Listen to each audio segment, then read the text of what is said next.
Magandang umaga po sa inyong magandang araw po sa inyong lahat.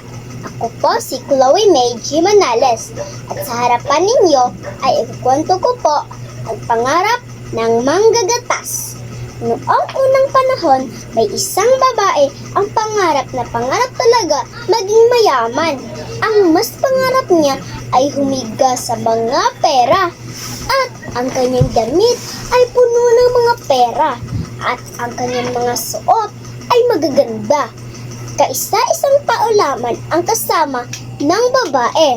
Ito ay ang kanyang lola, ang kanyang Lola Merda. At ang babae naman ay si Almira. Pangarap talaga ni Almira na maging mayaman. Kaya naman, kahit nagtatrabaho siya, nagbibenta siya ng mga gatas, ay nangangarap siya ng gising. Dahil ang kanyang trabaho lamang ay pagbibenta ng mga gatas. Dahil may 5 kakaunting baka lamang siya. At ito ay kaunti lamang. Ang gatas na makukuha niya. Hindi masyadong marami dahil maliit lang ito. Kaya naman, maliit lang rin ang kanyang kita araw-araw. At mas araw-araw rin niyang iniisip na maging mayaman pa ng mayaman. Kaya naman, kailangan talagang sumama ng kanyang lola para may magbantay sa kanya na bantayan siya para hindi na siya mangarap ng gising.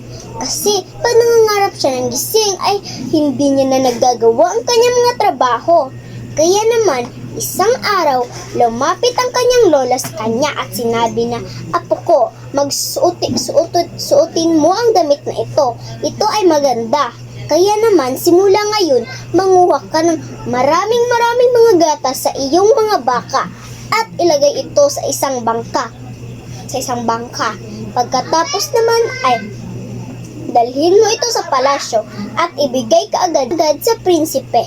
At ang sabi naman ng babae na, "O Apo Lola, ang ganda po talaga, pero saang palasyo po?" At sabi naman ng kanyang lola na, "Sa magkabilang bayan lamang."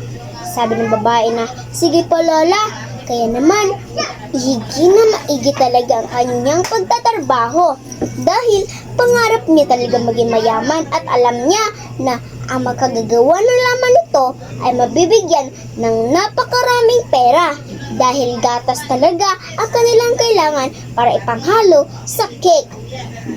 At ang gatas ang pinaka-importante dahil pwede rin ito makagawa ng pandesal at gagawa nila ito ng espesyal.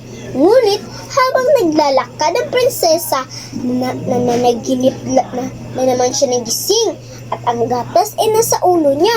Ang pinapanaginip niya ay ang kanyang magandang suot at magandang paa. At iniisip niya na sumasayaw siya, lumilingon-lingon ang kanyang mga mata. At sa paglingon-lingon ng kanyang mga mata ay bigla kaagad nahulog ang bangan na merong mga gatas. Iyak talaga siya dahil alam niya na ito na lang ang gatas na natitira sa kanya. At simula noon ay hindi na siya nangangarap ng gising at hindi tumagal, marami na nga ang kanyang pera. Ngunit hindi niya nakuha ang pera na galing sa kaharian. Ang wakas.